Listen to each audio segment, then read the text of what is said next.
TV footage দেখিয়ে অনিরুদ্র এবার দাদুর সামনে সমস্ত সত্যিটা তুলে ধরলো যে কে এই কাজটা করেছে। হ্যাঁ বন্ধুরা, এমনটা হতে চলেছে আজকের পর্বে। বিস্তারিত জানতে ভিডিওটিতে লাইক দিয়ে চ্যানেলটিকে সাবস্ক্রাইব করে পুরো ভিডিওটি তোমরা দেখতে থাকো। গল্পের শুরুতে আমরা দেখতে পারবো সাথেই সারা শরীরে গঙ্গার জল ছিটিয়ে কান্নাকাটি করতে থাকে। তখন অনিরুদ্র বলতে লাগলো, মা মা তুমি এমন কেন করছো? পিনাকি তখন বলতে লাগলো, সাথী তুমি এমন কেন করছো? আমরা তো সবাই জানি তুমি নির্দোষ, তুমি কোনো অন্যায় করোনি, তুমি এই কাজটা করতে পারো না। সাথী তখন বলতে লাগলো, তোমরা বিশ্বাস করো কিন্তু বাইরের সবাই তো বিশ্বাস করো না। সবাই আমাকে দোষী বলবে। সবাই বলবে আমি এত ছোট রকমার বাচ্চার খাবারে বিষ মিশিয়ে দিয়েছি। এ বলে কান্নাকাটি করতে থাকে। অনুরুদ্র তখন বলতে লাগলো, মা আসল অপরাধী যে তারা তো ধরা পড়বে। তুমি প্লিজ এভাবে কান্নাকাটি করো না। মানে তখন বলতে লাগলো, মাসিমণি আমি জানি তুমি এই কাজ করতে পারো না। তুমি মাম্মামকে কতটা ভালোবাসো সেটা আমি বেশ ভালো করে জানি। তাই প্লিজ দয়া করে তুমি এমনটা করো না। এমনটা করো না মাসিমণি। আমি বলছি তো আমি সত্যিটা সবার সামনে নিয়ে আসবো। তখন সাথী বলতে লাগলো, "পারবি তোরা? সত্যিটা প্রমাণ করতে পারবি?" অনিরুদ্ধ তখন বলতে লাগলো, "হ্যাঁ মা, আমাদেরকে পারতেই হবে বিনাকে।" তখন বলতে লাগলো, "সাথী, সাথী প্লিজ তুমি এমন করো না। তুমি যদি এমন করো তাহলে আমাদের খারাপ লাগবে। তুমি কতটা সৎ, কতটা ভালো সেটা আমরা ছাড়া আর কেউ জানে না। তুমি সবসময় সততার পথেই চলেছো।" তা তখনই বাণীর মাসিমণিকে জড়িয়ে ধরে বলতে লাগলো, "মাসিমণি আমি তোমার পাশে আছি। আসল অপরাধী কে সেটা আমি বেশ ভালো করে জানি। শুধু প্রমাণটুকু জোগাড় করে আমি সবাইকে প্রমাণ করে দেব কে এই কাজটা করেছে।" এইদিকে বানি আর অনুরুদ্র মিলে সাথীর ঘরে ওষুধগুলি খুঁজতে থাকে। আর ওষুধের কৌটোটা পেলে সেখানে ৫ টা ওষুধের জায়গায় ১ টা ওষুধ দেখতে পায়। বানি তখনই সন্দেহ, বানি তখন বলতে লাগলো, "মিস্টার চ্যাটার্জি মায়ের তো ৫ টা ওষুধ। সবসময় তো আপনি ৫ টা ওষুধই নিয়ে আসেন। তাহলে এখন ১ টা ওষুধের কৌটো বাকিগুলি কোথায় গেছে?" তখন সাথী সেখানে এসে দেখতে পায় ওদের হাতে ওষুধের কৌটাটা। তখনই বলতে লাগলো, "তোমরা কি সত্যি বিশ্বাস করছো আমি এই কাজটা করছি? আমি ওষুধ মিশিয়েছি। বিশ্বাস করো আমি কোনো ওষুধ মিশাইনি।" তখন অনুরুদ্র বলতে লাগলো, "মা আমি শুধু ওষুধটুকু চেক করতে চাইছি তোমার ওষুধগুলো সব ঠিকঠাক আছে কিনা। দেখো তোমার প্রত্যেকবার ওষুধ আমি ৫ টা করে নিয়ে আসি। কিন্তু এখন দেখতে পাচ্ছি ১ টা। বাকিগুলো কোথায় গিয়েছে? নিশ্চয়ই এগুলি এ বাড়ি কেউ সরিয়েছে। কারণ ঐদিন তো বাইরের কেউ এ বাড়িতে আসেনি। তাহলে এ বাড়ি কেউ এইটা সরিয়েছে। আর কে সরিয়েছে সেটা আমাদেরকে প্রমাণ করতে হবে।" তখনই সাথী বলতে লাগলো, "হ্যাঁ, সত্যিই তো আমাকে ফাঁসানোর জন্য এই কাজটা কে করেছে সেটা আমাদেরকে জানতেই হবে।" বানি তখন বলতে লাগলো, "মিস্টার চ্যাটার্জি আমাদেরকে না এই ওষুধগুলি কোথায় আছে, কে নিয়েছে সেটা আমাদেরকে খুঁজতেই হবে। আর সেই কাজটা আপনারা আমি ছাড়া কেউ করতে পারবে না।" সাথী তখন বলতে লাগলো, "তোরা আমাকে বিশ্বাস করছিস সেজন্য আমার মনটা খুব হালকা হয়েছে। কিন্তু তারপরও তো বাইরের মানুষকে তো আমি বোঝাতে পারব না। তাই নিয়ে না আমার অনেক কষ্ট হচ্ছে।" অনুরুদ্র তখন বলতে লাগলো, "মা তুমি একদম কষ্ট পাবে না। আমরা তোমার পাশে আছি বলছি তো। তুমি এমনটা করছো কেন? আসল অপরাধীরা অপরাধ করে চুপচাপ বসে থাকবে। আর তোমরা তুমি তুমি কেন এভাবে নিজেকে অপরাধবোধের মধ্যে ভুগছো?" অন্যদিকে দেখা যায় মৌলি নয়নতারার ঘরে গিয়ে বানিয়ে বসে থাকে। আর তখনই নয়নতারা ঘরে এসে বলতে লাগলো, "কে? কে এটা?" তখনই ভয় পেয়ে যায় সেই নয়নতারা। নয়নতারা তখন ভয় পেয়ে চিৎকার করে উঠলো। বানি তখন বলতে লাগলো, "আমি।" "কেন ঠাম্মি ভয় পেয়ে গেছেন নাকি?"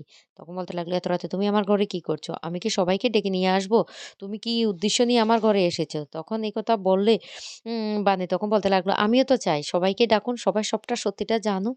যে বাচ্চাটাকে আপনি মেরে ফেলার জন্য অনেক বৎসর আগে চেষ্টা করেছিলেন, রাস্তায় ছুঁড়ে ফেলে দিয়েছিলেন, সেই বাচ্চাটা আজকে ফিরে এসেছে আপনার সমস্ত কুকীর্তি ফাঁস করার জন্য। এই ওষুধগুলো আপনার ঘরে কি করছে? আচ্ছা বলুন তো মাসিমণি?" তখন এই কথা বলেও তখনই নয়নতারা বলতে লাগলো, "কি বলতে চাইছো? কি বলতে চাইছো? ওগুলো আমার ওষুধ।" তখন আ বানি বলতে লাগলো, "আপনার ওষুধ? তাহলে আপনার ওষুধ আমার মামার পেটে গেল কি করে? সত্যিটা এখনো সময় আছে বলে ফেলুন। না হলে কিন্তু আমি সবাইকে সবটা বলে দেব।" নয়নতারা দেবী তখন বলতে লাগলো, "তুমি আমার কিচ্ছু করতে পারবে না। কিচ্ছু করতে পারবে না। আমি হলাম বড় খেলোয়াড়। আর তুমি তো শিশু মাত্র। তুমি চিরটাকাল আমার খেলার শিকার হয়েছ। আমি খেলে যাব আর তুমি সবটা চুপচাপ দেখে যাবে। কিচ্ছু করতে পারবে না নয়নতারা। না যেভাবে কাজ করছে সেভাবেই কাজ করবে। কেউ নয়নতারাকে ধরতে পারবে না। এবার তুমি বড্ড বার বেড়েছ না? তোমাকে আমাকে শেষ করতে হবে।" এই কথাগুলি নয়নতারা দেবী মনে, মনে ভাবতে থাকে আর বলতে লাগলো, "অনেক বার বেড়েছে। ওকে না উপড়ে ফেলতেই হবে।" এদিকে দাদু সবাইকে একসাথে ডেকেছে কিছু কথা বলার জন্য। বাড়ির সবাই তখন উপস্থিত আছে। দাদু তখন বলতে লাগলো, "আমি কিছু কথা বলতে চাই বাড়ির সবাইকে। কারণ ঈশানী তার ভাই অসুস্থ সেজন্য সে বাবার বাড়ি গিয়েছে। ঈশানী ছাড়া আর বাকি সবাই আছে তাই আমি এই কথাটা সবাইকে বলতে চাই।" তখনই এই কথাটা বলতে গেলে নয়নতারা দেবী তখন বলতে লাগলো, "ওগো শুনছো? তুমি আবার কি কথা বলতে চাইছো? কি কথা বলতে চাইছো?" বানি তখন বলতে লাগলো, "ঠিক আছে দাদু তুমি কি বলবে সবাইকে বলে দাও।" তখন বলতে লাগলো, "হ্যাঁ, বিদ্যুৎও অভিযোগ করেছে, এদিকে বাণীরা অভিযোগ করেছে। বিদ্যুৎ, তোমার অভিযোগটা কি সত্যি না মিথ্যা সেটা প্রমাণ করার জন্য তোমাকে কিন্তু উপযুক্ত প্রমাণ দেখাতে হবে আমাকে। আর বাণী, তোমাদের অভিযোগটাও কিন্তু আমি বুঝতে পারছি না। আর সাথে তুমি মাথা নিচু করে থাকবে না। তুমি যে এই অন্যায়টা করো না সেটা আমি বেশ ভালো করে জানি। তবে কে বা কারা করছে তার প্রমাণ কিন্তু বাণী তোমাকে জোগাড় করতে হবে। কি বলছি শুনতে পাচ্ছ?" তখন নয়নতারা দেবী আর মৌলি হাসতে থাকে আর বলতে লাগলো, "কিচ্ছু প্রমাণ দেখাতে পারবে না। কিচ্ছু প্রমাণ দেখাতে পারবে না।" অন্যদিকে দাদু তখন বলতে লাগলো, "আমি একটা কথা বলতে চাই। হ্যাঁ, বাণীর সাধের অনুষ্ঠানটা এভাবে ভেস্তে যাবে সেটা আমরা কোনোদিন ভাবিনি। কিন্তু অনিরুদ্ধ আমাদের কাছে একটা আবদার করেছে। তাই আমি চাই যত তাড়াতাড়ি সম্ভব অনিরুদ্ধ আর বাণীর বিয়ের ব্যবস্থাটা করতে। এ বাড়িতে ওদের দুজনের বিয়ে দেবো। আর তার সাথে কিন্তু মৌলি আর বিদ্যুৎ তোমাদেরকেও বলছি। তোমাদের বিয়েটাও আমি একসাথে দিয়ে দেবো।" বিদ্যুৎ তখন বলতে লাগলো, "আমি তো এখন বিয়ে করতে পারব না দাদু। কারণ অনেক মানুষ, অসহায় মানুষ আছে না খেয়ে এ ঘুরে বেড়ায়, একটু জলের জন্য ঘুরে বেড়ায়, একটু ঘুমের জন্য ঘুরে বেড়ায়। তাই আমি চাই যাতে আমাদের এই বিয়েতে যে টাকা পয়সা খরচা হবে, সেই টাকা পয়সা আমি গরিবদেরকে দিতে চাই।" অনিরুদ্ধ তখন বলতে লাগলো, "কেন? বাড়তি টাকা কেন খরচ হতে যাবে? এমনিতে তো আমার আর বানের বিয়েটা হবে। তাই আই আমরা ভেবেছি আমাদের বিয়ে উপলক্ষে গরিব অনাথ মানুষদেরকে খাওয়াবো।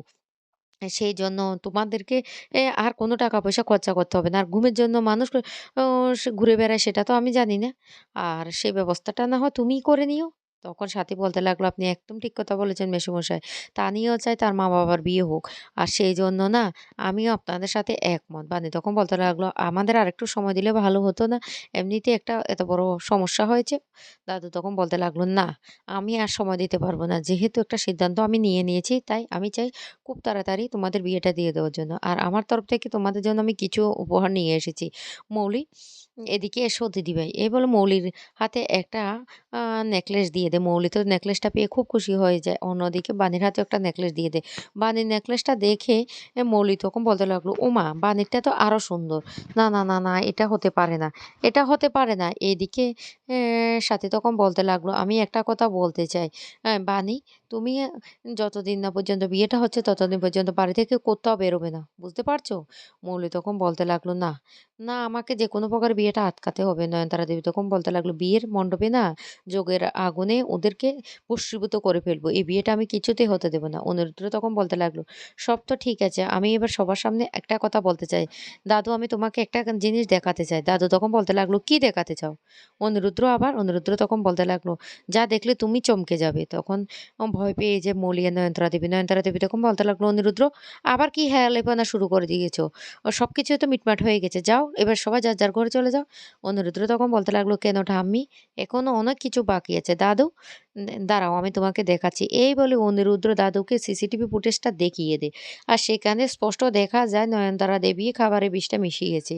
এমনকি বিদ্যুৎ আর মৌলি তাকে সহযোগিতা করেছে। যেটা দেখে দাদু রীতিমতো চমকে যায় আর বলতে লাগলো, "নয়ন, নয়ন, আমি এটা কি দেখছি?" তখন নয়ন বলতে লাগলো, "না, এটা মিথ্যে কথা। মিথ্যে কথা এটা। অনিরুদ্র আমাকে ফাঁসানোর জন্য এই মিথ্যে কাজটা করছে।" তখন অন্তরা বলতে লাগলো, "কেন দাদাভাই মিথ্যে কথা বলতে যাবে? আপনি নিশ্চয়ই এই কাজটা করেছেন?" মৌলি তখন বলতে লাগলো, "আমি কিচ্ছু জানি না।" বিদ্যুৎ তখন বলতে লাগলো, "ও বিশ্বাস করো দাদু, ওরা আমাকে ফাঁসানোর জন্য এমনটা করছে।" দাদু তখন বলতে লাগলো, "ফাঁসানোর জন্য এমনটা করছে? তাহলে তোমরা ওখানে কি করছিলে? স্পষ্ট তো সিসিটিভি ফুটেজে সবটা দেখা যাচ্ছে। কি করছিলে আমাকে